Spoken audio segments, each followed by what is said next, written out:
Well, a bunch of us predicted it. The end of an era is happening at Walt Disney World. Fastpass Plus, as we know it, is going away and it is being replaced by a brand new system. Disney Genie is coming. Disney Genie Plus is going to be the replacement for Fastpass at Walt Disney World and Disneyland. Let's go ahead and jump right into it. So yes, we have so much to unpack. I have my notes here. There is so much information. I really was trying to compile all of this together because there is so much, and this system is very intricate and kind of confusing at this point, but let's go ahead and start talking about it. But before we jump in, hi, my name is Meg. If it is your first time here, this is Magical Meg. I am a Disney World vlogger. I'm planning to move to Orlando within the next year here, so lots of Disney content on my channel. Please go ahead and subscribe if you have not already.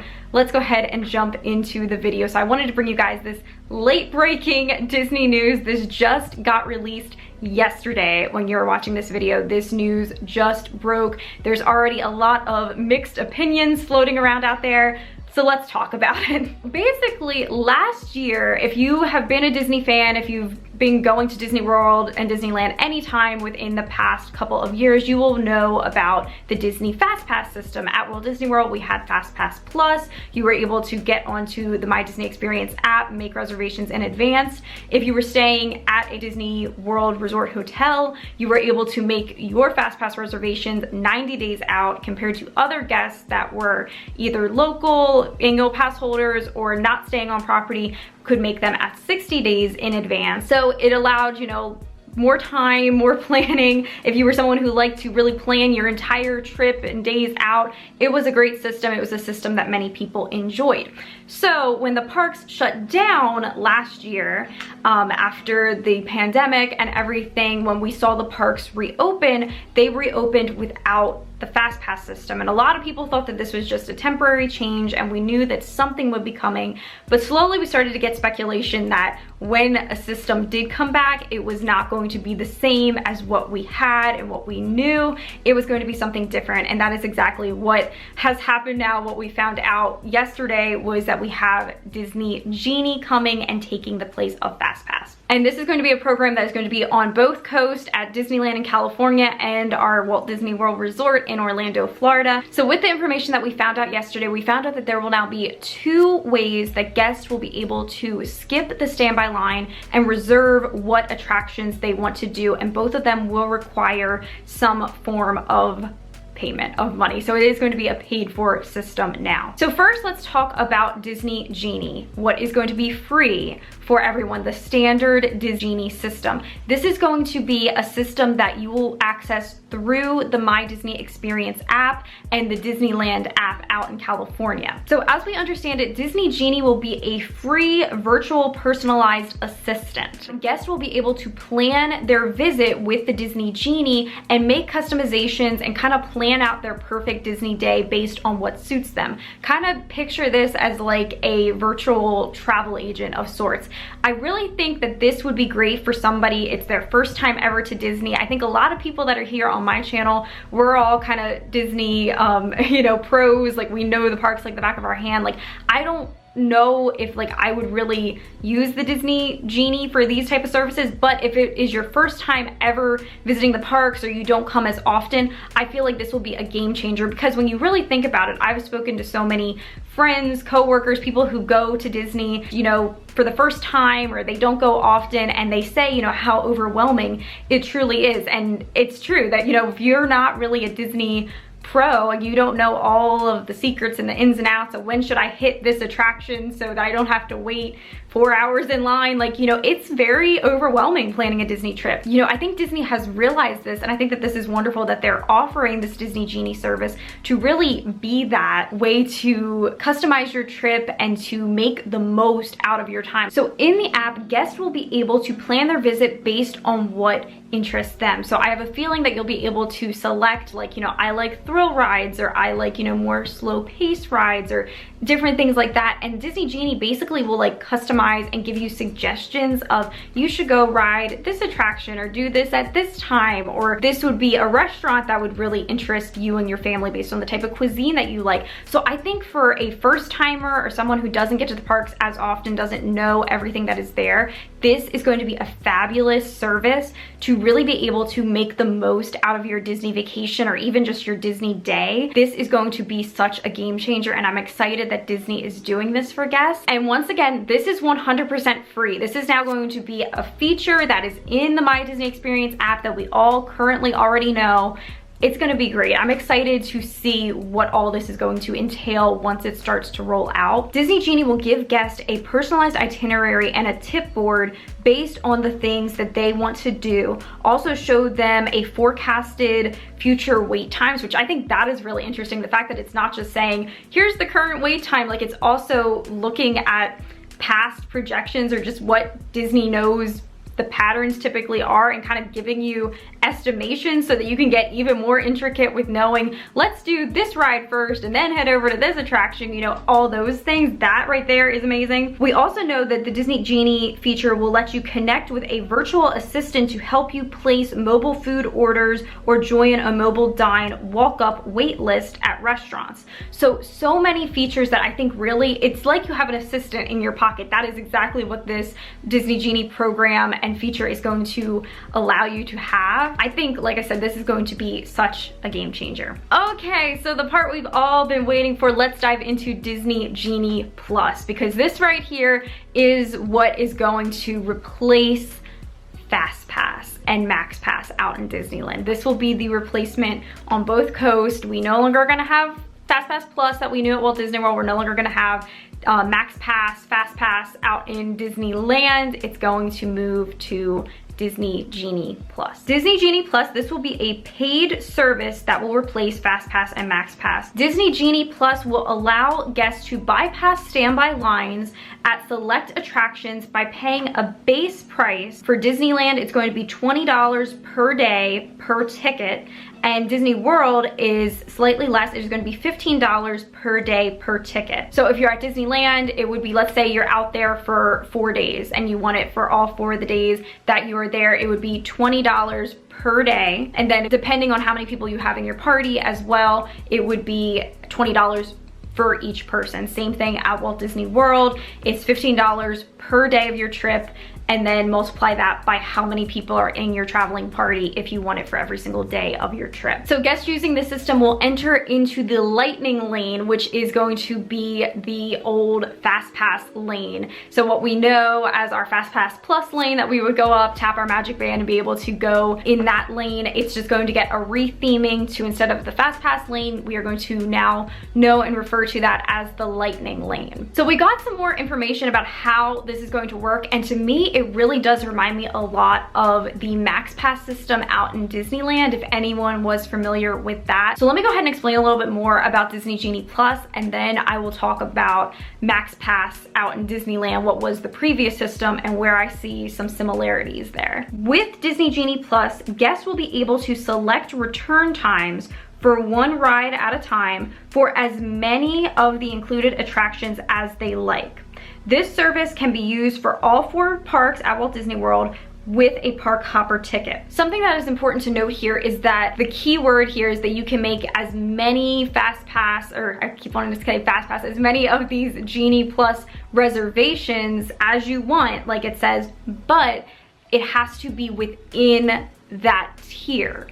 There's only going to be so many attractions in this Disney Genie Plus tier. It's not going to include the real big ones. There's going to be a different system in place for those attractions, those creme de la creme attractions, Rise of the Resistance, all those ones that everybody wants. So with that being said, all of the attractions that will be in this Disney Genie Plus base tier, they have not all officially been announced yet, but Disney did tell us some of the attractions that are going to be in this base tier, so we can kind of get a guesstimate of what we think those type of attractions will be. Those attractions that Disney has stated will be in the Disney Genie Plus tier. They will be rides like Big Thunder Mountain Railroad, Millennium Falcon Smuggler's Run, and the Haunted Mansion. So a lot of the ones that you were able to get a Disney standard Fast Pass for before, you're gonna be able to utilize this system to get that. And it is important to note, top tier attractions, so Rise of the Resistance, things of that nature, Remy's Ratatouille Adventure, those will not be ones that you can use the Disney Genie Plus base service to get access to. Okay, so I said I was going to talk about Disneyland's old MaxPass service. So before the parks shut down, Disneyland had in place this system called MaxPass, and I got to actually utilize it when I was in Disneyland 2 years ago. It was August of 2019. I was out there for D23 and had a Disneyland vacation, and I utilized MaxPass. That day that we had MaxPass, oh my gosh, we got so much done. We were able to do basically everything in Disneyland and California Adventure. So I was a huge fan of MaxPass. I'm seeing with this, there are similarities with this system that we're gonna be getting with Disney Genie Plus and with what MaxPass was out in Disneyland. So that has me hopeful. I think it's going to be definitely something that would allow you to make the most of your day. All right, so jumping on to the next thing, as I mentioned, there's going to be a tier of attractions that are included with the Disney Genie Plus. Your really, really coveted top tier attractions, as Disney is referring to them, those are not going to be included. There is now an additional system in place for that. So with that, it's going to be Disney Genie plus popular attraction upcharge system. That's what we're gonna have. And Disney really doesn't have like an official name for that. That's what I saw, Disney Genie plus popular attraction upgrade system. They need a better name for that. I'm sure they're gonna have a different terminology for that. But basically what this is going to be, it's going to be an a la carte system where you are paying per attraction, per ride, on those really coveted attractions. So this paid upcharge, where you can purchase an a la carte reservation for some of the most coveted attractions, will allow guests to select return times for a maximum of 2 of the most popular attractions. So with the one price, it does not include 2 attractions. It is, you pay one price for an attraction and then you're allowed to pay once again for a second attraction, but you cannot exceed 2 attractions in a day. It's not like you can say, oh, I want to buy 5 of these most popular rides and do it all in one day. You are only allowed 2 per guest per day of these a la carte reservations. Now, the price. I know everyone is wondering, what is the price? So the price to buy these popular rides with this a la carte option will vary depending on the date, the time of year, the attraction itself, and even the park. So we don't know, and Disney hasn't even given us like a ballpark range of like, oh, it can be anywhere from this to this. They just are saying that it's going to vary. So I have a feeling it's going to be, you know, one of those things that certain times a year, certain attractions are going to be more in demand. Certain just times a year in general, probably, you know, Christmas week, summer, all your popular times that a lot of people are traveling, you're gonna have more demand. The price will inflate for those. But off season, we'll probably see that you can get those at a, you know, more discounted price. So the price really is going to depend on many factors, and we do not even have a ballpark yet for what that is going to look like. But that's what we know so far. So just like how Disney gave us some examples of what attractions will be included in the Disney Genie Plus tier, they also gave us some examples of what will be included in this a la carte attraction option to add on just singular attractions for an additional cost. Those rides include Seven Dwarfs Mine Train, Remy's Ratatouille Adventure. We all knew that. That's gonna be the brand new attraction that everyone's gonna wanna be on. Rise of the Resistance. I think we all could have predicted that as well with how popular that one is.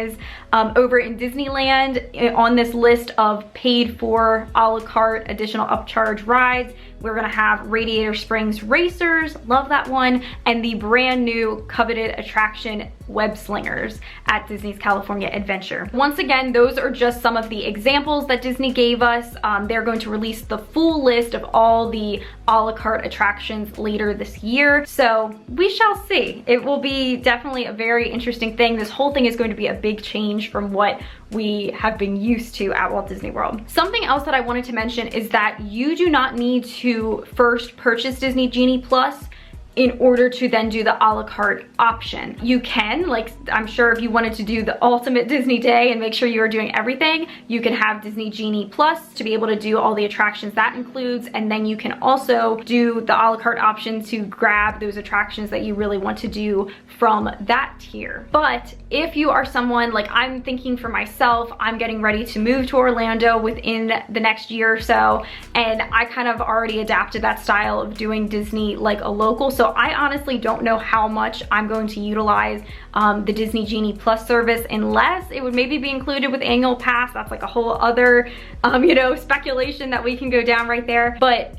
I would consider just going ahead and, like, let's say I know I'm going to Hollywood Studios that day and I really want to ride Rise the Resistance. If it was, you know, a couple dollars to be able to reserve an a la carte option for Rise the Resistance, and I don't need to worry about doing the whole boarding group system, and I can just know I have one reserved, I would consider doing that. So that is something to note as well. I think that that is nice that they're structuring it that way, that you can just get an a la carte reservation if you really are just have your heart set on, I need to ride Rise the Resistance on this trip or on this day. You'll be able to do that without having to jump through the hoop of additionally, like, having bought the Disney Genie Plus service. You will have the option to just use an a la carte. You can just buy one thing if you want, one reservation. So I like that they are keeping that option open as well. Wanted to go ahead and mention that in case, you know, that was something you were thinking about. Okay, now let's jump into the nitty gritty of, like, okay, so how is this all gonna work? Is it like before, how we had Fastpass?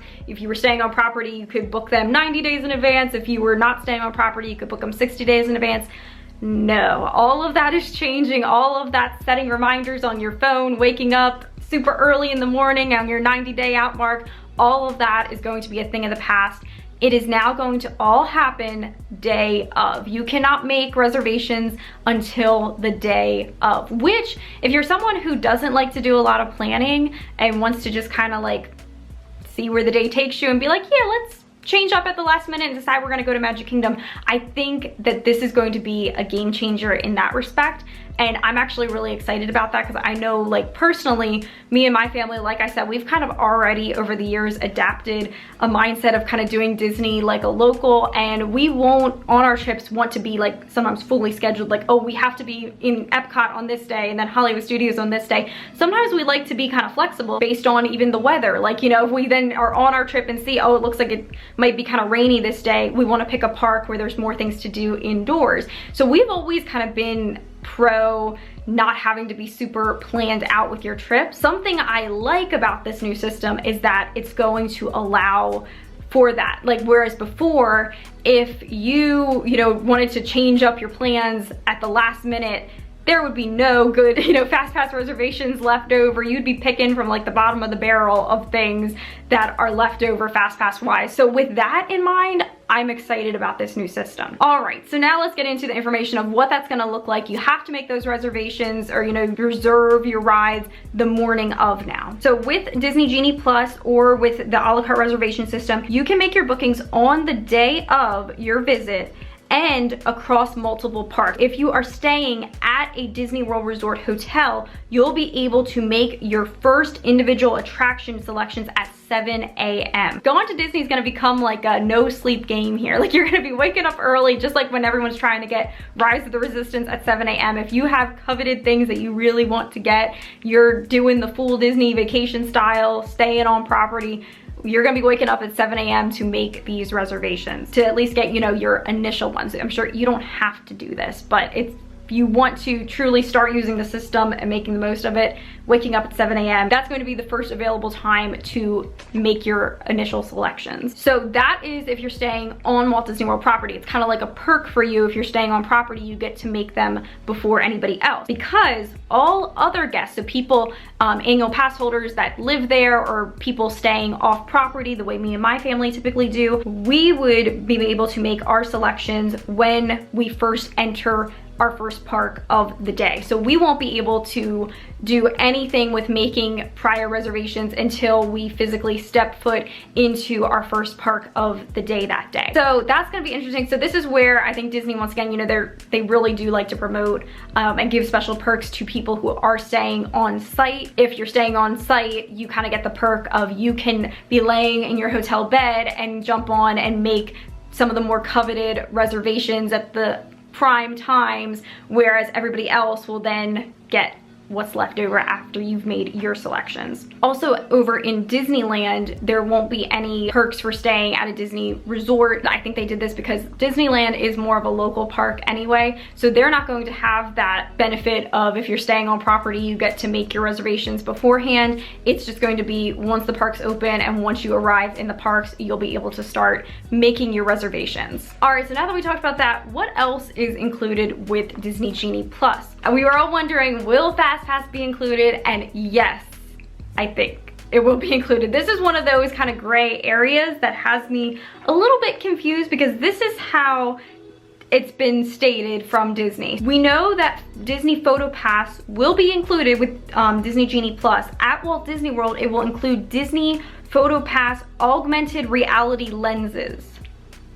So I'm trying to figure out what that means. Like, I like to think I know a lot about the Disney Photo Pass system. I don't exactly understand what that means. You would think if it included all of your photos, the ride photos, the photos that the PhotoPass photographers take, they would just say that it includes Disney Photo Pass, but they're saying augmented reality lenses. So is that like on-ride photos? Like, it's only gonna include something. At Disneyland, however, it says it will include Disney Photo Pass downloads from that day. That makes it sound like pretty much all your photos from that day you'll be able to download. So I don't know if this is just kind of like the way that this is worded. When I did my research, it's kind of confusing, but I would hope that it would be included for all your Disney Photo Pass pictures. I'm a big Disney Photo Pass fan, so I'd like to think that all of them are included. All right, so we talked about how to use it, we talked about what the cost is going to be. So now, how do you go ahead and purchase Disney Genie Plus? We know that you can purchase Disney Genie Plus in advance for all of the days of your trip, but you can only book the attractions like I talked about once you're physically there. If you're staying at a hotel, you can make them that morning. If you're not staying at a Disney hotel, you make them once you show up to the resort, but everything is happening on that day of each day of the trip. So there's no, like we knew before, making your fast passes 2 months, 3 months out. Everything is happening live time while you are there, which, like I had mentioned, I'm kind of pro. I think it allows for a bit more flexibility in your days, so I'm excited about that. Another thing that I wanted to talk about is, you know, you're hearing all this stuff about, oh my gosh, you have to pay all this money now and there's all these hoops to jump through in order to ride attractions. Can I just do the standby line? Yes. Not to worry, you still will have access to the standby line. You could still just buy a Disney ticket, go to the park, and jump in line for whatever you want to ride, except for the ones that are those virtual wait times like Rise of the Resistance and stuff, but you get what I mean. You're able to still go to Disney the standard way, just going to Disney and not having any of this extra stuff. And doing that, you know, will cost you nothing more. Whatever the price is of the ticket to get yourself into the park, you can just go into the park and have a good time. And with that being said, it will be interesting to see how the new system affects those standby lines. Okay, so a bunch of people, when the parks reopened after the shutdown and Disney Fastpass was not brought back with the park reopening, we were seeing shorter wait times. And yes, the parks reopened at a capacity cap, but for years there had always been this kind of theory that if Disney didn't have Fastpass, the lines would move so much faster. And that was kind of proven at the Disney after hour events, and specifically like the Mickey's Not So Scary Halloween party, the Disney parties, Mickey's Not So Scary Halloween party, the Very Merry Christmas party. During those events, there was no fast pass. It was just, you had the standby line. People always experienced being able to get on those lines so fast. And a lot of people had this theory that when you don't have, cast members aren't pooling from 2 lines, like you're letting this many people go, then you're letting this many people go, and there's a lot of stop and start, it's actually holding up the line, making the standby line longer. Whereas if you just have everybody flowing through in one direction, it's allowing those standby lines to be a lot shorter. So some people were actually pro, like, never bringing any form of a Disney FastPass system back. My kind of personal prediction, and this will be very interesting to see, is if now there's no complimentary FastPass anymore, you have to pay something in order to have those access to that lightning lane, what was the FastPass entrance. I think we're not going to see as many people maybe utilizing it after a while. People are, you know, not gonna want to pay that upcharge, or maybe a bunch of people will and they're gonna go all in and we're gonna see a ton of people utilizing it. But if, like, think before, even if you just came to Disney just one day and you just had a one-day ticket, you had access to, you could have 3 fast passes in that day and then make more once you use those up. So every single person who walked through the gates of a Disney park was using Fastpass. So that's a lot of people in Fastpass lines. So with this, I kind of think, will it cut back on how many people are utilizing that Fastpass line and allow the standby to actually flow a little bit faster? That's kind of what I'm speculating here, which I think that would then make everybody all around very happy if it could work out like that. So it will be interesting to see how having this new system affects the standby lines and just what wait times are looking like in general at the Disney parks. So with that, time will tell, only time will tell, but please go ahead, leave me comments down below. I love keeping the conversation going in the comments. Let me know, what are your thoughts on all of this? Because I know it was a lot and it's all still very new and we still have a lot of questions about everything, but I will be sure to keep you updated as we find out more information. But yeah, let me know down below, what are your initial thoughts? Is this something you're excited about? Are you not so excited about it? Would you plan to use it? Let me know, we shall see. I'm kind of on the fence. There's some things that I like I said, me and my family, we more so do the parks like locals, and as people who are going to be locals very soon, I like the fact that you don't have to do so much pre-planning in advance. You kind of can just wake up and be like, I want to go to Epcot today, and then, you know, stroll in, and you still have a kind of an equal shot of getting some of those fast passes. The whole price thing, I'm interested to see how much they put those a la carte ones at. That will be very interesting, but yeah, it's gonna be new, it's gonna be an adjustment, but yeah, I think overall it's gonna be successful for Disney, so we shall see. All right guys, so with that, thank you so much for watching this video. Please go ahead, if you haven't already, subscribe to my channel. I do Disney news videos like this, but also I'm a Disney vlogger. I vlog all my trips to the parks. I have that content here on my channel, so go ahead, subscribe if you haven't already. Hit the bell so you get notifications. Give this video a thumbs up, leave me some comments down below. All that, I know that's a lot, but all that really does go such a far way in helping to support me and support the channel. So thank you so much for taking the time to do all that. And with that guys, make today magical, and I will see you soon in my next video. Bye everyone.